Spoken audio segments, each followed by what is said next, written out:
चलो हम देखो लोग एनसीईआरटी क्लास 10th का मैथ का चैप्टर 1 स्टार्ट करने जा रहे हैं। ठीक है, आज ये मैथ का चैप्टर 1 का फर्स्ट वीडियो है और पहला लेक्चर भी है, पहला पॉइंट भी है। कब? अच्छा ठीक है, ध्यान से देखो। तो सबसे पहला चैप्टर क्या नाम हमारा? वास्तविक संख्या। वास्तविक संख्या देखो, अगर तुम ध्यान दोगे, तुमने जब क्लास 6 में पढ़ा था तो भी पहला चैप्टर क्या था? संख्या से रिलेटेड आया था। 7 में पढ़ा तो भी संख्या से रिलेटेड, 8 में पढ़ा तो भी संख्या से रिलेटेड, 9th में पढ़ा तो भी याद है। उस समय क्या था? वास्तविक संख्या था कि प्राकृतिक संख्या पद्धति था? क्या था? संख्या पद्धति था। यानी किसी भी क्लास हम लोग 6 से लेकर 10 तक आए तो फर्स्ट चैप्टर देखे तो क्या होगा हमारा? संख्या से ही रिलेटेड। यानी सबसे पहले लोग किसके बारे में समझाएगा? संख्याओं के बारे में। किसके बारे में? संख्याओं। संख्या को कैसे लिखते हैं, कैसे पढ़ते हैं, कौन सी संख्या क्या कहलाती है, ये सब लोगों को पहले हम लोग को समझना है।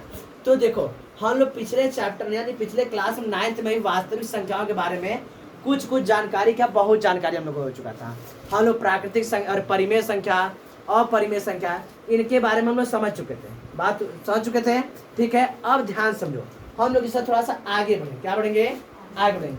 क्लास 10 में पढ़ा वास्तविक संख्या, तो सबसे पहले देखते हैं संख्या पद्धति यानी नंबर सिस्टम। नंबर सिस्टम, ध्यान से, नंबर सिस्टम क्या होता है? देखो, नंबर सिस्टम क्या होता है? हम लोग जब नंबर पढ़ते हैं तो किसी न किसी एक सिस्टम के तहत नंबर पढ़ते हैं। जैसे तुम ध्यान दोगे तो हम लोग जब नंबर पढ़ते हैं उस समय कुल कितने डिजिट होते हैं? तो तुम कहोगे 0 से लेके 10 तक, 0 से 9 तक, 0 से लेके 9 तक, तो कुल कितने डिजिट हुए? तो कहोगे 10 डिजिट हो गए। देखो, 0 हो गया, 0 1 2 3 4, फिर उसके बाद 5 6 7 8 9 हो गया ना? 9 कुल कितने डिजिट हो गए? 10 हो भाई। 9 हो गया और एक 0, कुल मिला कितने डिजिट हुए हैं? 10 डिजिट। तो इस नंबर को बोलते हैं दशमलव पद्धति। क्या बोलते हैं? दशमलव पद्धति, यानी कि डेसिमल नंबर सिस्टम। क्या बोलते हैं? Decimal number system. Decimal number system. इसमें कितने अंक होते हैं? 10 अंक होते हैं। कितने अंक होते हैं? 10 अंक। इस तरह कंप्यूटर जो पढ़ता है उसे बाइनरी बोलते हैं। क्या बोलते हैं? बाइनरी नहीं जी, बाइनरी। बाइनरी का मतलब इसमें केवल 2 ही डिजिट होते हैं, 0 होता है और 1 होता है। तो इसमें रहेगा। कंप्यूटर जो नंबर सिस्टम पढ़ता है वो कौन सा नंबर सिस्टम पढ़ता है? बाइनरी। बाइनरी नहीं, बाइनरी अलग। बाइनरी मतलब बंदर को ना बाइनरी बोलते हैं। ठीक है, तो ये बाइनरी नंबर सिस्टम क्या है? Binary number system. इसमें कितने डिजिट होते हैं? 2। इसी तरह अलग अलग नंबर सिस्टम होते हैं। कुछ ऐसे नंबर सिस्टम होते हैं जिसमें 8 डिजिट होते हैं, कुछ ऐसे नंबर सिस्टम में 10 डिजिट होते हैं। हम लोग जो पढ़ते हैं वो डेसिमल नंबर सिस्टम है, दशमलव नंबर का है। कौन सा नंबर है? दशमलव संख्या पद्धति है। इसके अलावा हेक्साडेसिमल होता है, 16 अंक होते हैं। कुछ नंबर में क्या होते हैं? 16 अंक होते हैं। ठीक है, ऐसे ऐसे नंबर होते हैं। ठीक, तो हम लोग को वही पढ़ना। तो संख्या पद्धति वो हो गया। तो हम लोग दशमलव संख्या पद्धति पढ़े। कौन सा पढ़े हैं? दशमलव संख्या पद्धति। तो दशमलव संख्या पद्धति को 2 भाग में डिवाइड करते हैं, वास्तविक संख्या और काल्पनिक संख्या। यह वर्ड, यह शब्द तुम लोग को थोड़ा थोड़ा नया लग रहा है। क्या लग रहा है? नया। कि काल्पनिक संख्या भी होता है क्या? हम लोग जिस संख्याओं के बारे में कल्पना कर सकते हैं, हाँ, जिस संख्या के बारे में लोग कल्पना कर सकते हैं वो सभी क्या कहलाएंगी? काल्पनिक से। इसके बारे में तुम लोग डिटेल में पढ़ोगे 11th क्लास में और 12th क्लास में। कौन सी क्लास में? 11th और 12th। 11th में तुम लोग 90% पढ़ लो, बहुत ज़्यादा कहाँ पढ़ोगे 11th में। ठीक है, आगे तो हम लोग को यहाँ से पढ़ना है। हम लोग का चैप्टर कहाँ से पढ़ना है? यहाँ से। ठीक है, क्लास 10th में हम लोग को यही पढ़ना है। क्लास 10th में यही पढ़ना है। ठीक है, अब देखो, वास्तविक संख्या कितने प्रकार की? तो 2 प्रकार की, परिमेय और अपरिमेय। पिछले क्लास में देख चुके थे, परिमेय तथा अपरिमेय। परिमेय संख्या क्या होती है? तो हम बताए थे कि वे सभी संख्या जिसे p/q के रूप में लिखा जा सकता है, जहाँ पर p और q दोनों क्या इंटीजर्स होते हैं और q 0 के बराबर नहीं हो सकता। यह क्या कहलाता है? परिमेय संख्या। अपरिमेय संख्या क्या होती है? जिसे p/q के रूप में नहीं लिख सकते हैं।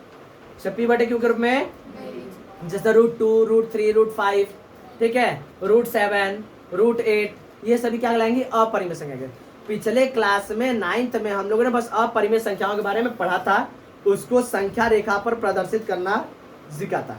यहाँ पर हम लोग पढ़ेंगे कि अपरिमेय संख्या को प्रूफ कीजिए कि √2 अपरिमेय संख्या। इस तरह से क्वेश्चन बन जाएगा कि प्रूफ कीजिए। √2 तो हम लोग बता दिए अपरिमेय है, लेकिन यहाँ पर आज अगर सिद्ध कीजिए कि √2 क्या है? अपरिमेय है। √2 क्या है? अपरिमेय। अच्छा, एक अच्छी बात यह है कि ऐसे क्वेश्चन एक ठुआना तय है। वो कौन नंबर का? 3 या 4 नंबर का। 3 या 4। यह चैप्टर जो है आसान है, सरल है, क्योंकि पिछले चैप्टर में हम लोग पढ़ क्या है? पिछले क्लास में हम लोग पढ़ के आए, इसलिए आसान लगेगा। लेकिन यहाँ से नंबर ऑब्टेन करने का, प्राप्त करने का तरीका हम लोग को अगर सही रहा तो हम लोग जितना नंबर का क्वेश्चन आएगा यहाँ से लोग उतना प्राप्त कर सकते हैं। 1 नंबर का MCQ आएगा, 1 नंबर का तुम्हारा अति लघु आएगा, 2 नंबर का तुम्हारा लघु आएगा और 4 नंबर का तुम्हारा दीर्घ आएगा। तो मतलब अगर 5 या 6 नंबर यहाँ से आता है तो 5 या 6 नंबर अपना फिक्स है। क्या है? फिक्स है। बात सुन रहा है? तो चलो, वास्तविक संख्या को एक हो गया परिमेय और एक क्या हो गया अपरिमेय। परिमेय संख्या क्या होता है? परिमेय संख्या के अंदर में कौन आता है? पूर्णांक पढ़ चुके हैं कि वे सभी संख्याओं का वह समूह जिसमें शून्य प्राकृतिक संख्या तथा उसका निगेटिव होता है, यानी कि अपोजिट या विपरीत होता है, उसे क्या बोलते हैं हम लोग? पूर्णांक बोलते हैं। डेफिनेशन लोग कर चुके हैं। पूर्ण संख्या किसे बोलते हैं? तो प्राकृतिक संख्या में शून्य सम्मिलित करने पर पूर्ण संख्या क्या कहलाता है? पूर्ण संख्या कहलाता है। प्राकृतिक संख्या किसे बोलते हैं? गिनती वाली संख्याओं को प्राकृतिक संख्या कहते हैं। ये सब लोग देख चुके थे। क्वेश्चन यहाँ से इस तरह से बन जाएंगे, इस तरह से बन के आ सकते हैं। असर्शन रीजन का भी हो सकता है, बहुविकल्पी का भी हो सकता है, और हमारा ट्रू फॉल्स से बन के आता है। ठीक है, ध्यान से देखो। पहला, सही तथा गलत कथन छांटिए, कौन सही और कौन गलत है। सभी प्राकृतिक संख्या परिमेय संख्या होती है। क्या सभी प्राकृतिक संख्या परिमेय संख्या होगी? हाँ, एकदम होगा। क्या होगा? सभी की सभी प्राकृतिक संख्या किसके अंडर में है? परिमेय संख्या। क्या सभी परिमेय संख्या प्राकृतिक संख्या होंगी? नहीं। कभी होंगी? भाई ये उसका दादा है तो सभी बेटे दादा के बेटे होंगे। सभी क्या होंगे? तो भाई ये जब दादा है तो इसके सब बेटे होंगे। अब कहोगे बेटा दादा का बाप पिता होगा? नहीं होगा। बस वो बड़ा है। परिमेय संख्या एक बड़ा ब्रांच लिया है। क्या है? बड़ा ब्रांच लिया। तो बड़ा ब्रांच है तो इसके एक ब्रांच में क्या है? प्राकृतिक संख्या है, एक ब्रांच में पूर्ण संख्या है, एक ब्रांच में क्या है? पूर्णांक है। तो सभी प्राकृतिक संख्या किसके पार्ट हैं? परिमेय संख्या। अतः सभी प्राकृतिक संख्या क्या हो जाएंगे? परिमेय संख्या हो जाएंगे। क्या हो जाएंगे? परिमेय संख्या। जैसे हम कहें कि मेरा हाथ मेरे बॉडी का पार्ट है, तो हाथ मेरे बॉडी का पार्ट है। मेरा बॉडी हाथ का पार्ट थोड़ी ना है। हाँ, ये छोटा है तो हम कहेंगे मेरा पूरा जो शरीर है, मुंडी नहीं, पूरा जो शरीर है मेरा हाथ का पार्ट है। अरे गजब है, मेरे शरीर का पार्ट ना हाथ है। तो इसी तरह ये है। तो इस तरह ये छोटा है तो यह परिमेय संख्या का पार्ट है, परिमेय संख्या इसका पार्ट नहीं है। कोई दिक्कत? बात समझ रहा है? तो पहला संख्या सभी प्राकृतिक संख्या परिमेय संख्या। दूसरा, सभी अपरिमेय संख्या पूर्णांक है। लो, कहानी लगभग बदल गया। कह सभी अपरिमेय संख्या पूर्णांक। भाई इसका लेना ही देना नहीं है, इसका तो लेना ही देना नहीं है। यहाँ तो ये तो एकदम खड़े गलत है। नहीं, एकदम क्या है? एकदम जिंदा गलत। इसको क्या बोलेंगे? जिंदा गलत है एकदम। नहीं, तो सभी अपरिमेय संख्या पूर्णांक जिंदा गलत है एकदम। इसको तो एकदम गलत मार दो एकदम। ठीक है? क्या है?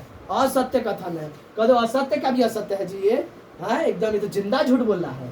अगला, सभी परिमेय संख्या वास्तविक संख्या होती है। कर सभी परिमेय संख्या वास्तविक संख्या होती है। सभी परिमेय संख्या वास्तविक संख्या है। हाँ हाँ, इसके ब्रांच में। अतः सभी परिमेय संख्या क्या है? वास्तविक संख्या है। बात समझ रहे? ये चार्ट का मतलब ये है कि सभी नीचे वाला ऊपर का पार्ट है। सभी नीचे वाला क्या है? ऊपर का पार्ट है। अगला देखो, सभी पूर्ण संख्या अपरिमेय संख्या। सभी पूर्ण, फिर से वही आ गया और की तरह। सभी पूर्ण संख्या अपरिमेय संख्या है। पूर्ण संख्या अपरिमेय कैसे हो सकता है जी? कभियो नहीं होगा। यह भी क्या है? असत्य है। क्या है? असत्य। सभी पूर्णांक प्राकृतिक संख्या है। लो करा, सभी पूर्णांक प्राकृतिक संख्या है। गलत है। सभी प्राकृतिक संख्या पूर्णांक, सभी पूर्णांक प्राकृतिक संख्या नहीं होता है। इस तरह से और भी क्वेश्चन इस तरह से बन के आ सकते हैं। ये 5 क्वेश्चन तुम लोग समझ में आ गया है। इस तरह से अलग अलग क्वेश्चन बन गए। तुमको समझ में आया? कोई दिक्कत? ठीक है, इसको लिख लो और सत्य और असत्य लिख दो। हो गया। चलो जी, ध्यान दो। तो हम लोग पहला क्वेश्चन मतलब पहला वो देख लिए हम लोग, भाई संख्या पद्धति देख लिए। अब हम लोग नेक्स्ट प्रमेय हम लोग को पढ़ना है। पहले हम लोग क्या पढ़ना है? अंक गणित की आधारभूत प्रमेय। क्या पढ़ना है? अंक गणित की आधारभूत प्रमेय, यानी fundamental theorem of the arithmetic. Fundamental theorem of the arithmetic. इसको पढ़ने से पहले कुछ जो पॉइंट है जो इस थ्योरम में आएगा, उस पॉइंट को पहले समझ लेते हैं। जिसमें आएगा भाज्य संख्या और अभाज्य संख्या। भाज्य संख्या और अभाज्य संख्या। पहले भाज्य संख्या देख लेते हैं। भाज्य संख्या क्या होता है? भाज्य यानी जो कट जाए, जिसका भाग हो जाए। भाज्य मतलब जो जिसका भाग हो जाए, जिसका भाग हो जाए। बात सुना रहा है? उसको हम क्या बोलेंगे? भाज्य संख्या बोलेंगे। क्या बोलेंगे? भाज्य संख्या। इंग्लिश में से बोलते हैं कंपोजिट नंबर। क्या बोलते हैं? Composite number. एक बात ध्यान समझो, जैसे हम कहेंगे 10 एक संख्या है। क्या है? 10 एक संख्या है। तो 10 को कौन कौन सा संख्या काट सकता है? पूरी तरह विभाजित कर सकता है। पूरी तरह उसमें भाग देकर उसको बिना शेषफल को उसे काट सकता है। तो कहोगे 1 भी काट देगा, 2 भी काट देगा, 5 भी काट देगा और 10 भी काट। तो ये सभी संख्या इसके क्या कहलाएंगे, गुणनखंड करना है। क्या कहलाएंगे, गुणनखंड कहला, क्या कहलाएंगे, इसके गुणनखंड कहलाएंगे। तो इसी तरह यही गुणनखंड वाला कॉन्सेप्ट समझ कर लोग यहाँ पर इसको समझेंगे। तो भाज्य संख्या क्या होता है, भाज्य संख्या वे संख्या होती हैं जिनके 2 से अधिक गुणनखंड होते हैं। कितने होते हैं, 2 नहीं, 2 से अधिक, यानी 3 हो जाएगा, 4 हो जाएगा, 5 हो जाएगा, 6 हो जाएगा, लेकिन 2 नहीं होगा, 2 से अधिक होगा। 2 नहीं, 2 से अधिक। अरे 2 से अधिक मतलब ये नहीं कि 2 से अधिक 3 रहेगा, 4 रहेगा, ये नहीं, 2 से अधिक गुणनखंड होंगे। नंबर 2 से अधिक नहीं होगा जी, समझो तुम लोग, तुम क्या समझ रहे हो। हम ऐसे बोले कि 2 से बड़ा गुणनखंड 5 6, ऐसे नहीं। 2 से इसमें कितने गुणनखंड है, 1 2 3 4 है ना, कितने गुणनखंड है, 4। इस तरह 2 संख्या से अधिक गुणनखंड होंगे। 3 गुणनखंड हो जाएगा, 4 गुणनखंड हो जाएगा, 5 हो जाएगा, 5 में रहा है, 6 हो जाएगा, लेकिन 2 नहीं होगा। ऐसी सभी संख्या क्या कहलाएंगी, भाज्य संख्या यानी कंपोजिट नंबर कहलाएंगे। क्या कहलाएंगे, कंपोजिट नंबर। जैसे 4 एक संख्या जिसके कितने गुणनखंड है, 3 है, 1 है, 2 है और 4 है। कितने गुणनखंड हो गए इसके, 3। और तो यह क्या है हमारा भाज्य संख्या यानी कंपोजिट नंबर। क्या है, कंपोजिट नंबर। 6 के कितने गुणनखंड है, तो कहोगे 4। अतः ये भी क्या है, कंपोजिट नंबर। क्या है, कंपोजिट नंबर यानी कि भाज्य संख्या।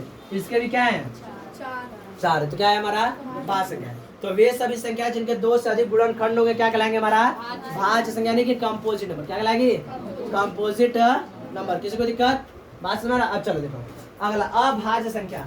मेन क्वेश्चन यहीं से आएगा, prime number. Prime number, prime number क्या होते हैं, वे सभी संख्या जिनके केवल 2 ही गुणनखंड होते हैं। कितने होते हैं, 2 होते हैं, वो क्या कहलाएंगे, हमारा भाज्य संख्या। और अभाज्य संख्या क्या कहलाएगा, अभाज्य संख्या। वे संख्या जिनके कितने गुणनखंड होंगे, 2 गुणनखंड, क्या कहलाएगा, अभाज्य संख्या कहलाएगा। क्या कहलाएगा, अभाज्य। 2 ही होगा, 1 रहेगा तो भी अभाज्य संख्या नहीं कहलाएगा, 3 रहेगा तो भी अभाज्य संख्या नहीं कहलाएगा। कितना होना चाहिए, केवल और केवल 2 गुणनखंड। कितना होना चाहिए, केवल और केवल 2 गुणनखंड। जैसे देखो 2 एक संख्या है जिसके कितने गुणनखंड है, 2। 1 के पहाड़ा में आता है और 2 के पहाड़ा में, और किसी पहाड़ा में आता है नहीं। 3 किसके पहाड़ा में आता है, 1 के और 3 के, और किसी संख्या के पहाड़ा में आता नहीं। 5 1 के और 5 के। 7 किसके आता है, 1 के और 7 के। 11 किसके आता है, 1 के और किस संख्या के पहाड़ा में नहीं आता है। तो ये सभी क्या कहलाएंगे, हमारे अभाज्य संख्या यानी कि प्राइम नंबर। क्या कहलाएंगे, प्राइम नंबर। बात समझ आ रहा है, किसी को दिक्कत। अच्छा होता है, 1 के कितने गुणनखंड होते हैं, 1। क्या ये भाज्य संख्या की अभाज्य संख्या है, हाँ, या कोई सा भी संख्या नहीं, या न तो भाज्य न थी अभाज्य। It is neither prime nor composite. यह न तो भाज्य संख्या नहीं अभाज्य संख्या। बात समझ आ रहा है, किसी को दिक्कत, इसको लिख लो।